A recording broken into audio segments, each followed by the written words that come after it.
Hi guys, welcome to today's video. Today I am finally going to be talking about what to say and what not to say to someone dealing with chronic illness. Now, first I want to recognize that most of the people saying these things, they have really good intentions, and my heart is not to call anybody out, to say anyone is completely wrong for saying some of these things, because I remember before I started dealing with chronic illness myself, really not understanding and knowing what to say a lot of times too. I remember someone told me they had fibromyalgia and they weren't able to work, and I think that was the first time I had heard of it, and I really I didn't know what to say. So I understand that.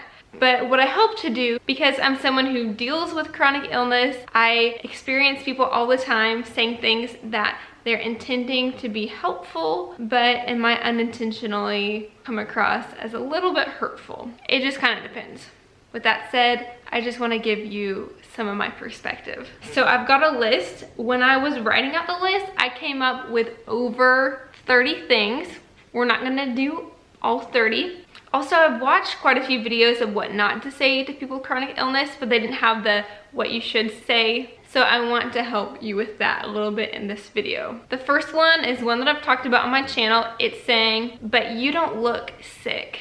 You look fine, like you don't look sick. And that can be hard to hear for a lot of reasons. Really, just having an invisible illness, it's really hard to help people understand what life is like. I may be having one of my worst days of pain, but I still manage to get dressed, put some makeup on, and go and sit in church and then leave right after. But sometimes people see me and they're like, oh, well, you look fine, but they don't have the full picture. Please be careful with illness commenting on appearance. People have told me like, wow, you look full of energy today. And I'm just like, I'm glad I don't look like a zombie, because that's what I feel like. I feel like a zombie with the flu that is weighed down by a backpack full of heavy things. Sure, you can tell someone with chronic illness that they look well and say, hey, you look well, but how are you really feeling? Okay, this next one is a hard one, and I have heard similar things to this quite a bit. People saying, well, if you really just have faith and really believe and really, really pray, then I think God will heal you. It can first sound like, okay, so I guess you think you have more faith than I do. You know, like for me, I absolutely believe God's going to heal me, with the exception of my parents, because they're pretty big prayer warriors. I don't think anyone prays for me to be well as much as I do. And you really can't know where someone is at exactly in their faith. Something way better than telling someone just to have more faith is just saying like, hey, can I pray for you right now? Okay, next one.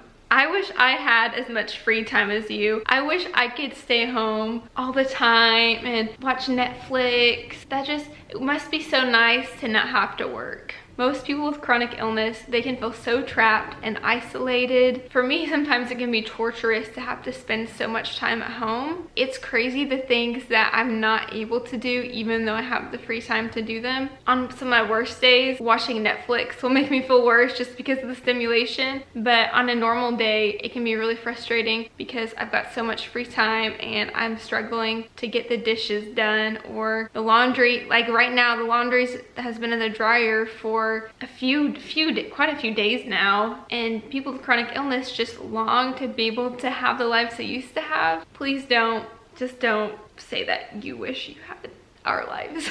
Okay, next one. I've had people say this to me. Wait, you're still sick? I really don't know how to respond to that. Like, thanks for the reminder. Yes, I'm still struggling. And I get sometimes it's hard to, like, you know, keep up with someone and you don't fully understand. But if you ever think this, just don't say it. Or at least just not like that. You can say, oh, I didn't realize you were still struggling. I'm so sorry. Let me pray for you. Tell me about it. That's better. Okay, now I want to talk about comparison. There are quite a few under here that falls under comparing things. Comparison is just not cool. Let me just say that. It's not cool. Don't compare. It's crazy to me that I hear this. People will say, well, at least it's not fill in the blank. At least it's not cancer. At least it's not life-threatening. Here's the thing. Pain is pain is pain. Suffering is suffering. Hard times are hard times. It really does not help to compare. Yes, it's good to think on positive things, but that's just showing that you don't really understand how difficult it is. So one thing I've also noticed is that other people dealing with health issues will tell me, oh yeah, this has been going on, I've got this health issue, but oh, it's not as bad as you, it's nothing compared to how much you struggle. And this is frustrating to me too, because again, pain is pain is pain. Health issues are health issues. They're hard and they're emotional and they affect your being. Sure, you may not have had to slip away from your job and be housebound most of the time. I know it's still really hard and I don't want you to say, well, oh, it's just not as bad as you. I want you to feel validated that whether it's anxiety and depression, something mental, or maybe you just found out that you have celiac disease and you can't have gluten anymore. That's hard. And please don't ever compare yourself to me or compare yourself to somebody else. Pain is pain. Okay, another comparison that I do hear, someone will say, oh, well, this girl that I know at my work, she says she has fibromyalgia and she's able to work, so why can't you work? Again, please don't compare. Everyone is so different. Even having the same name of an illness, there can be so many different contributing factors, underlying issues, symptoms that makes it sound like they're doing things right and I'm doing things wrong and maybe I'm being too lazy. No, Felicia, bah. And then there's all the unsolicited advice. You know, I was really hesitant to start putting out videos on YouTube because I knew the advice would come. Here's the thing. A lot of people love to give advice without context and really just making lots of assumptions. Here's an example. I got a comment on YouTube a while ago. I'm pretty sure this guy had only watched one of my videos because there clearly wasn't full context. He said something along the lines of, well, girl, everyone in America basically is chronic fatigued. You just need to get more exercise, eat healthier, and get good sleep and you'll be fine. Just basically stop being so dramatic. As soon as I got this comment, I started reading it to James, getting a little bit fired up. He quickly took my phone and deleted the comment, so I didn't even get to finish the whole thing. That guy clearly didn't have the full context that I'm dealing with a really hard chronic illness. And yeah, it just comes out as very hurtful when you don't understand.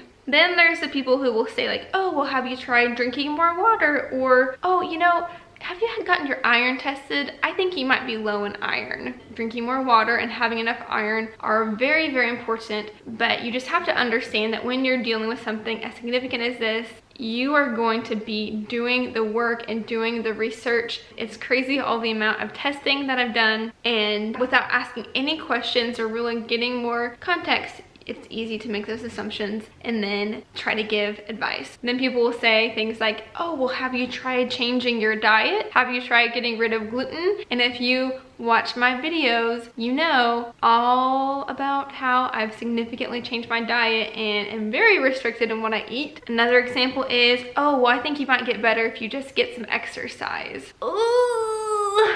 If people don't understand how much, well, I've complained about not being able to exercise more than anything. I'm working on that. I should not complain. I have fallen into massive flare-ups more times than I can count because I wouldn't take it easy and I tried so hard to exercise. So does that mean that I can never give someone advice, Mandy? There have been a few people who have asked really good questions, really tried to understand where I'm at, and have been able to give me advice in a way that it was helpful. That doesn't happen very often. Of all the people who have sent me supplements to try, programs I should look into, places I should go, doctors I should see, it can be very overwhelming, first of all. There are very few of them that I actually pursued. Whether it's me or someone else in your life, if you can, ask questions and just offer support before you try to offer an answer, because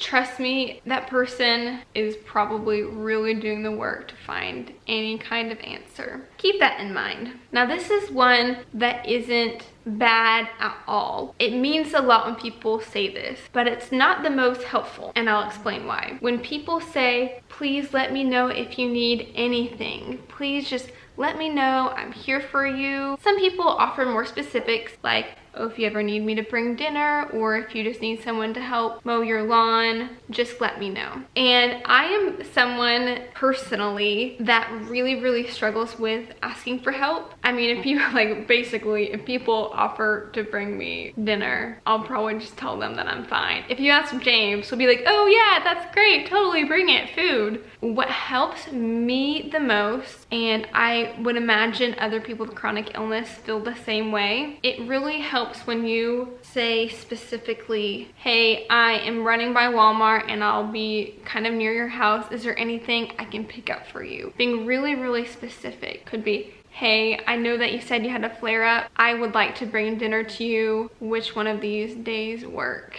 Other people might feel differently. I'm not gonna ever be offended by someone's generosity and kindness, but I'd have a really hard time asking for help. And I don't want anyone to take this as a cry for help right now, because we do have a lot of great support. But when people specifically say how they'd like to help and they find a way to do it, that just means the world. Or when people just do things without even asking. Like, one of my friends, the sweetest thing, came by one day with flowers, and she said she wanted to bring cookies, and she remembered I can't eat cookies, so she brought different vegetables and avocados and onions and veggies and flowers, and it was just the sweetest thing. The last one that I want to finish with is, I know how you feel. This is acceptable when someone does also have a chronic illness. Like, one of my best friends just got diagnosed with lupus, and it's so great to have a close friend who really gets what chronic illness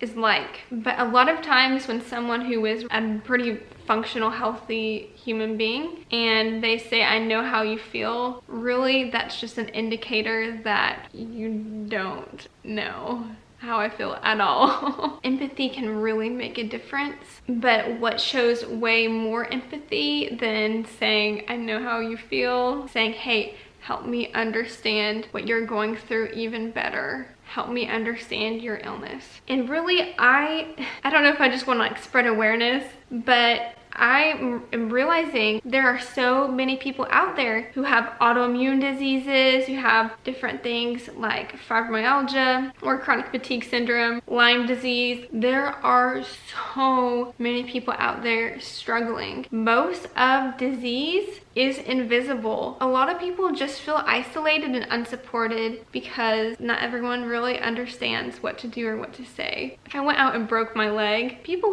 would kind of understand what to do. With invisible illness, it can be hard to know what to do or what to say. I hope this helped you in some way understand just a little bit better. And for those of you who are watching who are dealing with chronic illness, I'm sure you relate. If there's something else that you hear a lot that isn't the best thing for someone to say to people with chronic illness, let me know down in the comments. I love you guys. I'm thankful for you. Thank you for letting me vent and helping you understand the world of chronic illness a little bit better. I'll see you guys in the next video. Bye.